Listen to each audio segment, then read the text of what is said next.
Portinari, né? Boa noite, pessoal. Estamos aqui na Câmara dos Deputados, no Salão Verde da Câmara, aqui com esse belo mural aqui de Cândido Portinari, né? Uma bela obra de arte aqui que decora o Salão Verde da Câmara dos Deputados. E nós estamos aqui hoje, teve sessão, a sessão acabou de ser encerrada, votou pouca coisa, muito pouco acordo de votação. O governo trabalhou para derrubar duas medidas provisórias da sua própria autoria. Uma delas é a que prorrogava a isenção de pagamento da conta de energia elétrica para as famílias de baixa renda, que são beneficiadas pela tarifa social. Uma lei que nós aprovamos em 2010, lei da minha autoria, e que agora nós brigamos para que essas famílias, que são aproximadamente 13 milhões de famílias, não pagassem, tivessem 100% de desconto durante o período da pandemia. O governo aprovou apenas 3 meses. E o relator da medida provisória pretendia prorrogar por mais 2 meses e nós sugerimos que, além dessa prorrogação, ele permitisse que o governo, a seu critério, estendesse até o final do ano. Aí, evidentemente, o Bolsonaro ia ter que decidir se ia estender ou não.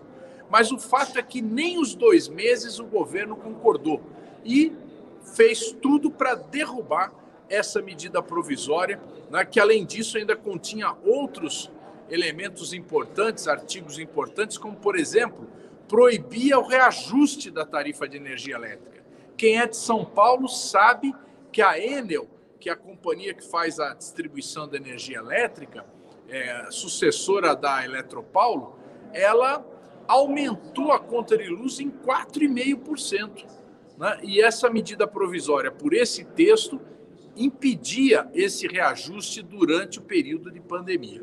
Então, o governo conseguiu derrubar uma medida provisória da sua própria autoria. Né? Então, e outra medida provisória que também liberava o fundo de garantia. Né? Quer dizer, além das pessoas poderem sacar caso fossem demitidas, ainda era permitido receber mais um abono de R$ 1.045, um abono emergencial do fundo de garantia. O governo, contrário a essa formulação, também trabalhou para derrubar essa medida provisória. Então, nós hoje aqui tivemos o governo trabalhando contra iniciativas dele próprio que foram melhoradas pela Câmara dos Deputados. E conseguiu. Hoje ele conseguiu vencer aqui no plenário através da... Não vencer no voto, vencer na manobra política. Então, gente, nós estamos agora num esforço grande aqui para prorrogar o auxílio emergencial. A gente quer prorrogar o auxílio emergencial até o final da pandemia, até o final do período de pandemia, que a pandemia nós não sabemos se vai acabar, mas o período de pandemia legalmente vai até 31 de dezembro. E nós gostaríamos, e estamos trabalhando para isso, para que essa prorrogação ocorra até 31 de dezembro, ou seja, o governo pagar mais setembro, outubro, novembro, dezembro, mais 4 meses, além daquilo que já está programado, que é julho e agosto. O governo, veja só como é a coisa, o Bolsonaro, quando ele viu que os R$600 aumentavam o Ibope dele, aumentavam a aprovação do governo, ele estendeu mais 2 meses. O Paulo Guedes, que controla o caixa, falou, não, mais que 2 meses não dá. Mas agora ele provou o gosto, ele falou, não, olha, está aumentando mais minha popularidade, vamos dar mais tempo. E agora o próprio governo já está falando em prorrogar até dezembro, porém com um valor de R$200 ou R$300. É insuficiente. Insuficiente por quê? Porque nós estamos vivendo um período de recessão profunda. A economia brasileira mergulhou em mais de 10% de redução do PIB. Isso significa que, o próprio IBGE já disse, mais de 500 mil empresas fecharam as portas. Nós estamos com 40 milhões de brasileiros em idade e com capacidade de trabalhar que não estão trabalhando. desses 40 milhões, pelo menos 20 milhões querem trabalhar efetivamente, querem procurar emprego. E só não estão procurando emprego porque realmente não tem onde procurar. Não tem como andar nas cidades, não tem onde bater na porta para achar esses empregos. Então nós estamos vivendo uma das piores recessões, para não dizer a pior recessão da história do nosso Brasil. E isso é tratado de que forma pelo governo? É tratado de uma forma completamente desinteressada. O ministro Paulo Guedes não apresenta um projeto de como superar isso. Ele não apresenta um projeto de como resolver esse problema. Então, como é que o Brasil vai voltar a ter emprego? Como que nós vamos gerar novas empresas? Quais serão as oportunidades que os brasileiros terão pela frente para empreender, para gerar novos negócios, para contratos, enfim? Não está nada claro, porque o governo não diz para que veio. Vejam só, há alguns dias atrás o governo sancionou a nova lei do saneamento. A nova lei do saneamento, ela praticamente acaba com as empresas estaduais como a Sabesp, a Sanepar, né, e outras empresas que existem no Brasil. As empresas de saneamento estaduais, a maioria delas de propriedade dos governos estaduais.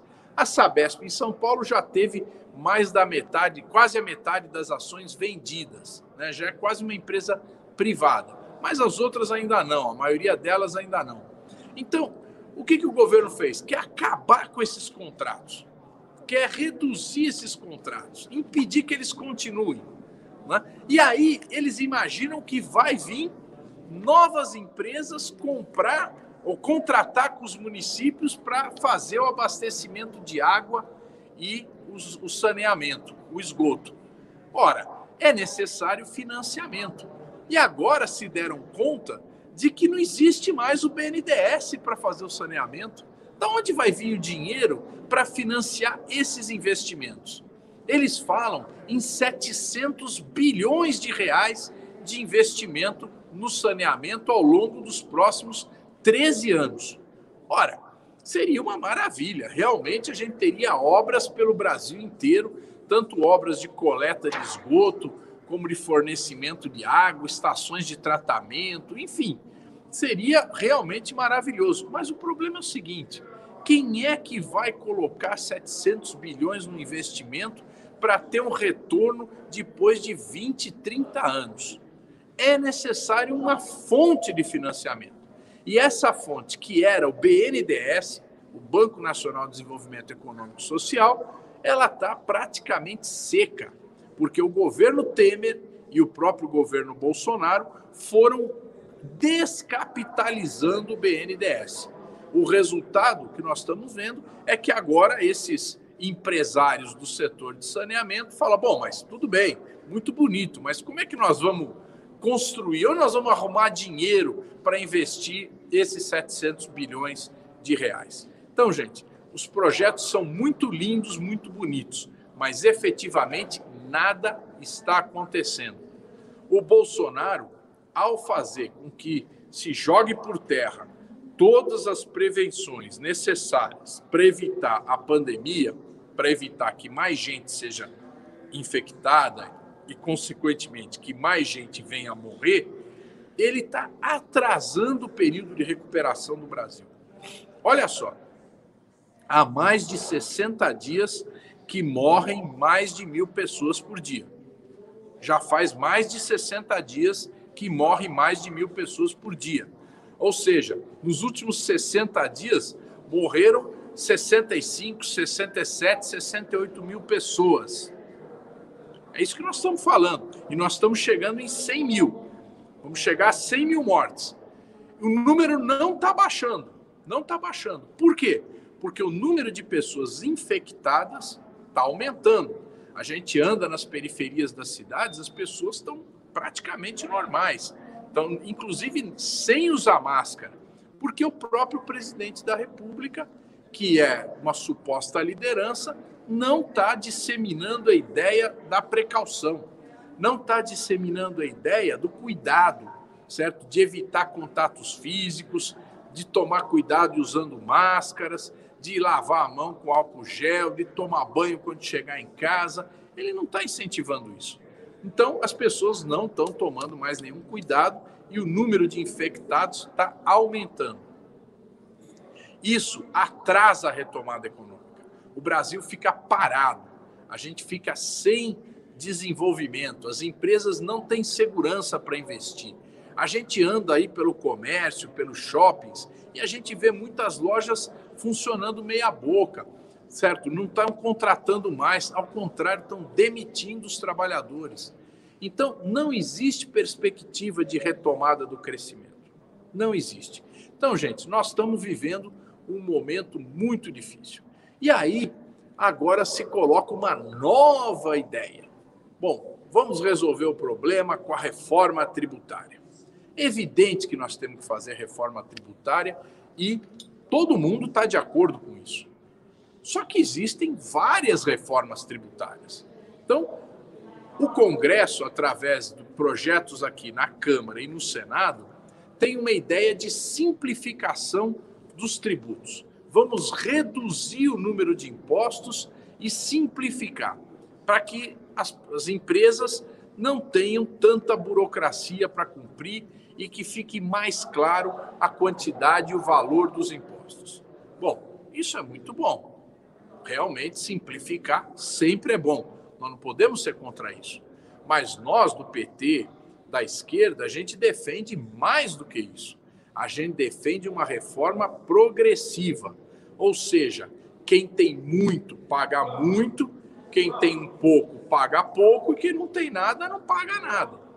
Só que no Brasil, a estrutura dos impostos, ela é uma estrutura de impostos indiretos sobre o consumo. Então, quando você está comprando um produto, você está pagando ICMS, você está pagando IPI, certo? Você está pagando PIS/COFINS. Quando você se utiliza de um serviço, você está pagando o ISS, Imposto sobre Serviços, você está pagando o PIS/COFINS. Você não vê esse pagamento, mas ele está embutido no preço do produto. E o que significa isso? Que tanto uma pessoa pobre como uma pessoa rica, elas pagam o mesmo valor unitário de imposto, valor absoluto de imposto. Só que esse valor absoluto para o pobre é uma porcentagem muito grande e para o rico uma porcentagem muito pequena. Então, como resolver esse problema? Reduzindo os impostos indiretos e aumentando os impostos diretos. O imposto sobre a renda e o imposto sobre o patrimônio. E é isso que os ricos não querem que seja feito no Brasil. Então, nós defendemos o imposto sobre as grandes fortunas, e aí nós falamos, é o imposto dos milionários. Nós queremos fazer um imposto mais forte sobre herança, mas a herança dos grandes, não a herança dos pequenos. Hoje, quando uma pessoa pobre herda uma casa, ela tem que pagar um imposto de transmissão desse bem, um imposto, uma herança, imposto sobre herança. O que ela paga é o mesmo percentual que um bilionário paga. Está errado isso, certo? Imposto sobre as grandes fortunas. Vejam só agora, na plena pandemia, economia parada, no mês de abril e no mês de maio, 42 brasileiros bilionários aumentaram as suas fortunas em 34 bilhões de dólares, sem fazer nada, economia parada. Então, esses 42 têm que pagar um imposto sobre as grandes fortunas, porque eles estão ganhando sem botar um prego na madeira. Então, gente, nós precisamos investir aqui no Congresso em impostos progressivos sobre o patrimônio e sobre a renda. Sobre a renda, veja só, um empresário que tem, a sua empresa tem lucro, ele transfere aquele lucro para o bolso dele. O que acontece? Ele não paga imposto de renda. E o funcionário dele, que trabalha na empresa dele, que ganha salário, esse funcionário tem que pagar imposto de renda. E o dono da empresa não paga. É um verdadeiro absurdo. A tabela de imposto de renda é uma tabela pesada para a classe média, mas é uma tabela leve para os ricos. Então, nós temos que mudar a tabela do imposto de renda. Nós temos que isentar do imposto de renda quem ganha até R$ 5.000 e criar novas alíquotas para quem ganha mais. Precisamos também criar esse imposto sobre lucros e dividendos, imposto de renda.